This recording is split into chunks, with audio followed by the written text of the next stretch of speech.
بسم اللہ الرحمن الرحیم۔ السلام علیکم، میرے چینل میں آپ کا استقبال ہے۔ ویلکم ٹو ایسے ٹیچنگ زون۔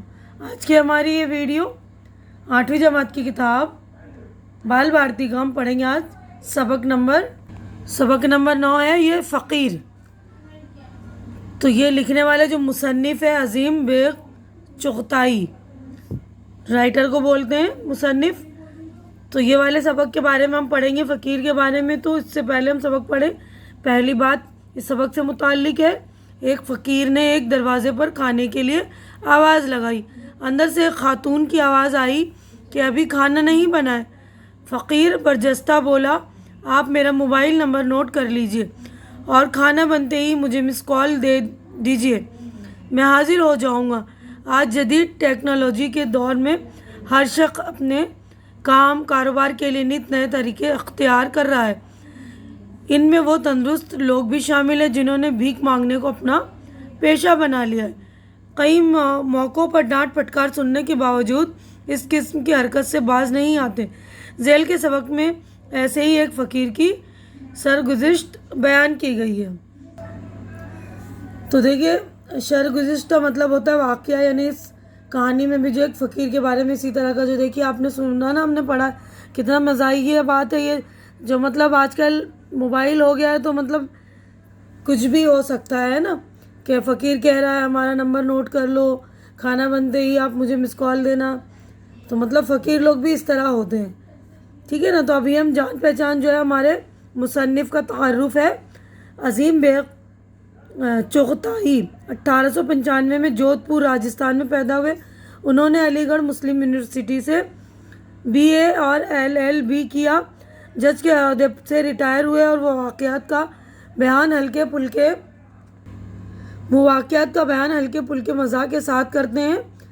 مزاح یعنی ہنسی مذاق کے ساتھ، یعنی ہلکے پھلکے مذاق کے ساتھ جو ہے طنز بھی کر دیتے ہیں نا۔ ان کے مضامین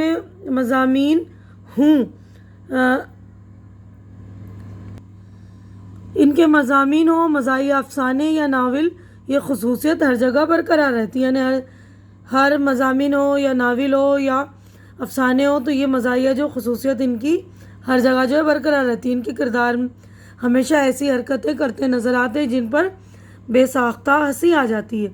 انہوں نے بہت زیادہ لکھا ہے، چھوٹی بڑی 35 سے زائد تصانیف میں سے کولتار خانم، شریر بیوی، جنت کا بھوت، مرزا جنگی اور روح ظرافت زیادہ مقبول ہوئیں۔ مزاح نگاری کے علاوہ قرآن اور پردہ حدیث اور پردہ جیسی مذہبی اور سنجیدہ کتابیں بھی ان کی یادگار ہیں۔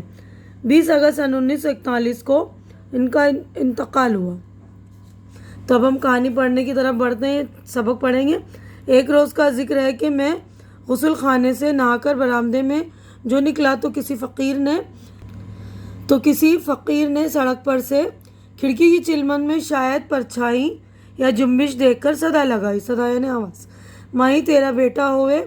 میں نے اس فقیر کو ایک قابل رحم ہستی پایا، ایک فاقہ زدہ ضعیف العمر، چیتھڑے لگائے، بے کسی اور بے بسی کی زندہ تصویر۔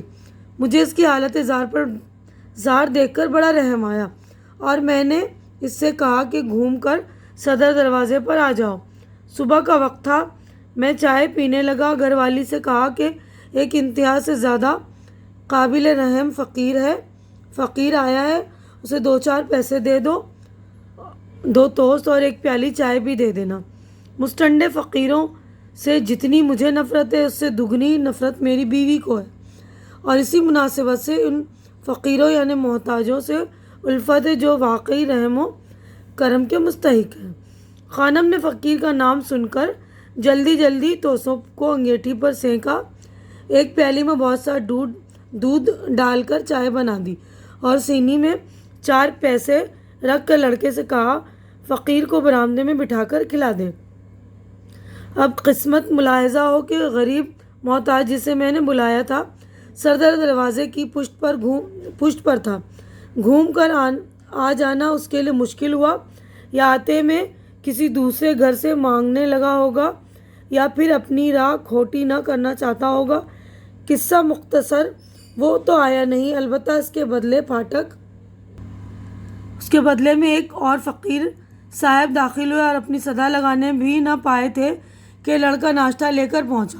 کیا دیکھتا ہے ایک فقیر صاحب گلے میں مالا ڈالے، موٹا سا فقیرانہ ڈنڈا اور فقیرانہ لباس، گلے میں جھولی، ہاتھ میں چمل تہمت باندھے موجود ہیں۔ اس نے کہا سائیں جی برآمدے میں آ جاؤ۔ سائیں جی نے غنیمت سمجھا اور ناشتہ شروع کیا۔ ادھر میں نے خانم سے کہا کہ پرانا سویٹر اور ایک قمیض فقیر کو اور بھیج دو، سردی کا وقت ہے، غریب مر رہا ہوگا۔ جاڑے سے خانم نے جلدی سے ایک قمیض اور سویٹر پرانا لیا اور لڑکے کو دیا۔ میں نے لڑکے سے پوچھا کہ فقیر کیا کہتا ہے؟ لڑکے نے کہا خوب دعائیں دے رہا ہے اور کھا رہا ہے۔ لڑکا قمیض اور سویٹر لے کر پہنچا، وہ بھی فقیر صاحب کی نظر کیا۔ اتنے میں چائے پی کر باہر نکلا تاکہ فقیر کو گرم کپڑے پہنے ہوئے دیکھنے سے جو خوشی حاصل ہو سکتی اس سے لطف اٹھاؤں۔ باہر پہنچا تو کیا دیکھتا ہوں، یک ہٹا کٹا انتہا سے زیادہ مضبوط فقیر ڈکارے لے رہا ہے اور سویٹر اور قمیض ہزارہ دعائیں کے ساتھ لپیٹ کر جھولی میں رکھ رہا ہے۔ دراصل یہ مستنڈا صرف ایک سینہ کھلی فقیروں والی کفنی پہنے تھا اور ایسا معلوم ہوتا تھا کہ صبح کی سرد ہوا سے لطف اٹھا رہا ہے۔ سینہ بالشت بھر اونچا، داڑھی منڈی ہوئی، کلے چڑھے ہوئے، مجھے دیکھتے ہی حضرت لگے مجھے دعائیں دینے۔ اب میں آپ سے کیا عرض کروں، سارا کھایا پیا خون ہو گیا، جان سلگ کر رہ گئی۔ جی میں تو یہی آیا کہ اس کمبخت کا منہ نوچ لوں۔ ڈنڈا اور چمل اٹھا کر لگے حضرت دعائیں دے کر رخصت ہونے۔ دعاؤں میں مبالغے سے میری اور بھی جان جلی۔ اتنے میں خانم نے بھی جھانک کر دیکھا، وہاں بھی یہی حال ہوا۔ اب بتائیے کیا کیا جا سکتا ہے۔ میں اسی شش و پنج میں تھا کہ میرے ایک دوست بھی آ گئے۔ شش و پنج میں یعنی کہ کیا کریں کیا نہ کریں، ہے نا، اس حالت کو کہتے ہیں شش و پنج کی حالت۔ میرے ایک دوست بھی آ گئے۔ میں نے دو لفظوں میں فقیر کی ستم آرائی بیان کی اور پھر فقیر سے کہا اتنے موٹے تگڑے ہو کر بھیک مانگتے ہو، بڑے شرم کی بات ہے۔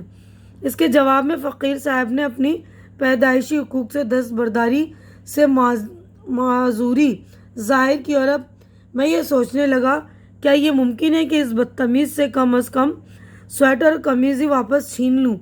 میرے دوست نے کہا یہ مناسب نہیں ہے، مگر حضرت وہ جو کسی نے کہا ہے درد اس سے پوچھیے جس کے جگر میں ٹیس ہو۔ میں نے کہا کہ خواہ ادھر کی دنیا ادھر ہو جائے، میں اس موذی کو یہ چیزیں ہرگز ہضم نہ کرنے دوں گا۔ میں نے اس محتاج کی تلاشی کرائی، ملازم اسے تلاش کرنے گیا اور اب میں نے ادھر فقیر صاحب کو لیا آڑے ہاتھوں۔ میں نے کہا تم نوکری کیوں نہیں کرتے؟ وہ کچھ جل کر بولا آپ ہی رکھ لیجئے۔ میں نے فوراً رضامندی ظاہر کی اور 10 روپیہ ماہوار اور کھانا تجویز کیا۔ فقیر صاحب اس کے جواب میں بولے اور گھر والوں کو زہر دے دوں؟ میں نے کہا کیوں؟ وہ بولا آپ 10 روپیہ دیتے ہیں، 2.5 آنا روز کا تو گائے زرکا کھاتی ہے اور ایک بیوی 3 بچے 5 روپے میں گزر، تو گائے بھی جو ہے رزقہ کھاتی ہے اور بیوی بال بچے ہیں تو ان سب کا گزارا کیسے ہوگا، ٹھیک ہے نا۔ اب گائے بھی ہے تمہارے پاس؟ میں نے متعجب ہو کر کہا۔ وہ بولا صاحب آپ بڑے آدمی ہیں، ہم بھلا کہاں سے پیسے لائیں جو روز 3 سیر دودھ خریدیں۔ 3 سیر؟ میں نے متعجب ہو کر پوچھا 3 سیر؟ بھائی 3 سیر کا خرچ کیسا؟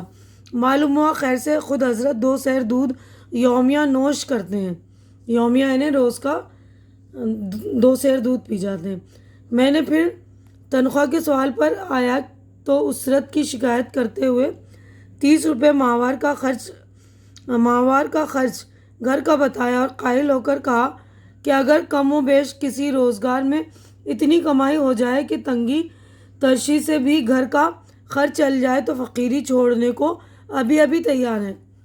اب میں اپنے دوست کی طرف دیکھتا ہوں اور وہ میری طرف۔ پھر معلوم ہوا کہ حضرت دوپہر کے کیلولے کے سخت عادی ہیں۔ کیلولہ جو دوپہر کے کھانے کے بعد سوتے ہیں اس کو کہتے ہیں کیلولہ، اور کسی صورت میں بھی دوپہر میں تو کام کر ہی نہیں سکتے۔ ویسے ہر طرح کوئی پیشہ دھندا نوکری غرض جو بھی بتاؤ اس کے لیے حاضر ہیں۔ اب آپ ہی بتائیے میں اس موذی کو کیا جواب دیتا؟ میرا وہ حال کہ مرے پر 100 درے، اتنے میں ملازم آیا، باوجود سخت تلاش کے وہ محتاج نہ ملا۔ اگر میرے دوست نہ ہوتے تو غالباً میں اس موذی سے ضرور کپڑے چھین لیتا، مگر میں نے اور ترکیب سوچی۔ میں نے قطعی طور پر فقیر صاحب سے کہا کہ میں تمہیں اس حرام خوری کی سزا دیے بغیر ہرگز نہ جانے دوں گا۔ 50 دفعہ کان پکڑ کر اٹھو بیٹھو اور خبردار جو پھر کبھی اس طرف کا رخ کیا۔ فقیر نے غصے کے شعلے میرے آنکھوں میں دیکھے۔ ممکن ہے یہی سوچا کہ سویٹر قمیض دونوں بالکل ثابت ہیں۔ سودا پھر بھی برا نہیں ہے۔ نہایت ہی خاموشی اور سادگی سے آپ اپنا ڈنڈا اور پیالہ ایک طرف رکھا، جھولی اور مالا اتاری۔ اب یہ حضرت ایک ہونکار کے ساتھ بڑے زور سے ہوں کر کے کان پکڑے ہوئے پہلوانوں کی طرح ایک سپاٹے کے ساتھ پاؤں سرکا کر بیٹھک لگا گئے۔ بدتمیز بےہودہ، میں نے جل کر کہا، یاد رکھو تمہیں پولیس میں دے دوں گا۔ کان پکڑ کر سیدھی طرح اٹھو بیٹھو۔ 2 دفعہ ان کو میں نے کان پکڑوا کر اٹھنا بیٹھنا بتایا اور یہ حضرات سزا بھگتنے میں مشغول ہو گئے۔ یہ حضرت میری پشت کی طرف تھے اور ہم دونوں دوست فقیروں کو برا بھلا کہنے میں مشغول ہوئے۔ ایک دم سے مجھے خیال آیا کہ کان پکڑی غالباً 50 دفعہ ہو چکی ہے۔ مڑ کر میں نے دیکھا تو سرحد کے ساتھ جاری تھی۔ میں نے پوچھا تو وہ بولا کہ 110 دفعہ کی ہے۔ میں نے کہا بس اب جاؤ، میں نے تو 50 دفعہ کو کہا تھا، زیادہ کیوں کی؟ وہ بولا صاحب 500 بیٹھکیں روز لگاتا ہوں۔ میں نے سوچا کہ اب بار بار کون کرتا پھرے، لاؤ یہیں پوری کر لوں۔ ارے میں نے اس کمبخت کو اوپر سے نیچے تک غور سے دیکھتے ہوئے کہا، کیا تو پہلوانی کرتا ہے؟ واللہ میں نے گویا اب اس کو غور سے دیکھا، کان ٹوٹے ہوئے، سینہ اور شانہ اور پٹے خوب کثرتی بدن۔ جواب دیتے ہیں ویسے نہیں کہتا، شہر کے جس پٹھے سے جی چاہے لڑا لیجئے۔ میں نے کہا کمبخت، جی میں تو یہی آتا ہے کہ تیرا اور اپنا سر ملا کر لڑا لوں، نکل یہاں سے۔ جلدی اس نے اپنی جھولی وغیرہ اٹھائی اور سینکڑوں دعائیں دیتا ہوا چلا گیا۔ تو پتہ چل گیا آج کل کے فقیر کس طرح ہوتے ہیں۔ دیکھیے ہم نے پورا جو ہے سبق پڑھ لیا، آپ لوگوں نے بھی اندازہ لگا لیا ہوگا کہ جو آج کل جو فقیر جو ہے اوریجنل فقیر نہیں رہے، آج کل لوگوں نے جو اپنا پیشہ بنا لیا ہے فقیری کو بھی، ہے نا۔ پہلے جو لوگ تھے وہ فقیر تھے، اپنے مجبوری کے تحت یہ لوگ مانگا کرتے تھے نا۔ اب آگے بڑھتے ہیں، یہیں پر دیکھیے ہمارا سبق ہو گیا مکمل۔ آگے بڑھتے ہیں ہم، تو دیکھیے ہمارا سبق ہو گیا کمپلیٹ۔ یہاں پر معنی و اشارات شروع ہو گئے۔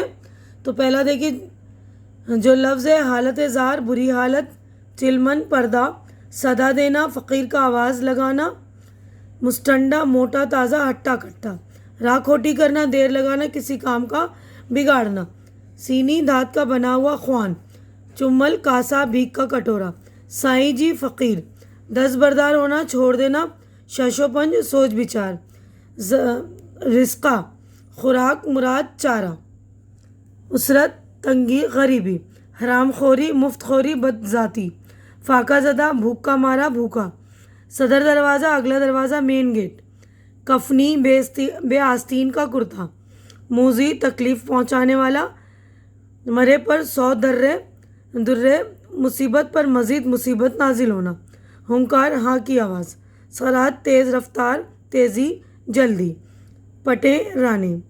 تو یہیں پر میں اپنی ویڈیو مکمل کر رہی ہوں۔ امید کرتی ہوں کہ آپ لوگوں کو میری یہ ویڈیو اچھی لگ رہی ہوگی۔ اچھی لگ رہی تو اسے لائک کیجئے، زیادہ سے زیادہ شیئر کیجئے تاکہ جو ضرورت مند بچے ان تک میری ویڈیو پہنچے، ان کا بھی فائدہ ہو، اور میرے چینل کو سبسکرائب کر کے میری حوصلہ افزائی کیجئے۔ ہماری اگلی ملاقات اگلی ویڈیو میں ہوگی۔ اگلی ویڈیو میں ہم مشقی سرگرمی ایکسرسائز وغیرہ کریں گے۔ تب تک کے لیے آپ لوگ اپنا خیال رکھیے، مجھے دعاؤں میں یاد رکھیے۔ اللہ حافظ۔